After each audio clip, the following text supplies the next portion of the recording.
तो भाई चलिए, खुशखबरी आई है विशाखापट्टनम से, क्योंकि टीम इंडिया ने एक शानदार अंतर से विशाखापट्टनम टेस्ट मैच जीत लिया और 5 मैचेस की टेस्ट सीरीज में 1-1 से बराबरी कर ली है। और जब टीम इंडिया ने इंग्लैंड को 399 रन का लक्ष्य दिया था तो जेम्स एंडरसन बड़े घमंड में थे और कह रहे थे कि हम तो उम्मीद कर रहे थे कि टारगेट 600 प्लस का होगा, 60-70 ओवर में ही मैच जीत लेंगे। हालांकि जब असलियत में मैदान पर उतरे तो पहाड़ सरीखे स्कोर का सामना करने उनकी टीम की हालत ही खराब हो गई, क्योंकि 292 रन के स्कोर पर ही उनकी दूसरी पारी सिमट गई। और इस तरह भारतीय क्रिकेट टीम ने चौथे ही दिन दूसरे सेशन में 106 रन के बड़े अंतर से मैच जीतते हुए सीरीज में 1-1 से बराबरी करने में कामयाबी हासिल की। इस मैच में भारत की वैसे तो जीत के कई हीरो रहे, लेकिन दोहरा शतक जड़ने वाले यशस्वी जायसवाल, शतकवीर शुभमन गिल और तेज गेंदबाज जसप्रीत बुमराह ने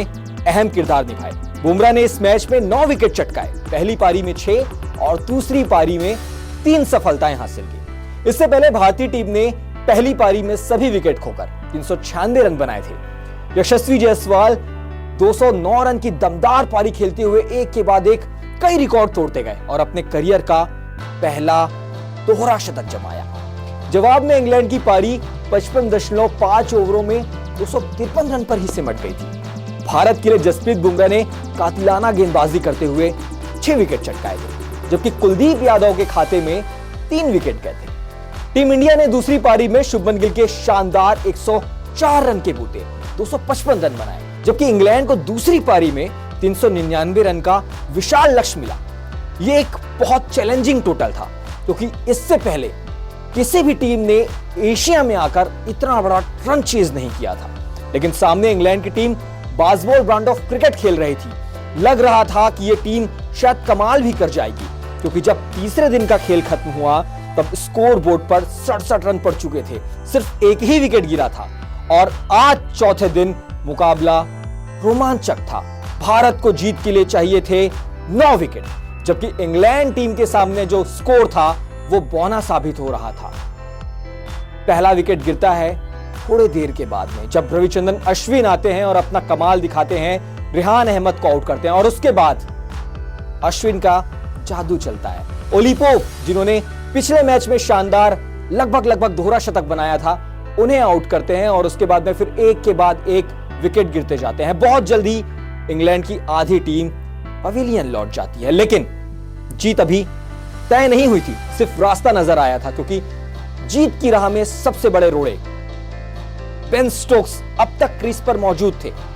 लेकिन जहां बेन स्टोक्स आते हैं तो कप्तान रोहित शर्मा बहुत ही चालाकी से अपने गेंदबाजों को रोटेट करना शुरू कर देते हैं। पहले जसप्रीत बुमराह को लगाया जाता है, फिर अक्षर पटेल की फिरकी आती है, कुलदीप यादव, रविचंद्रन अश्विन, चौतरफा हमला किया जाता है।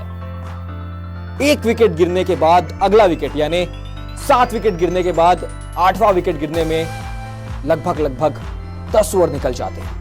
कप्तान रोहित शर्मा को समझ में नहीं आ रहा था कि इस विकेट को आउट कैसे किया जाए, इस साझेदारी को तोड़ा कैसे जाए।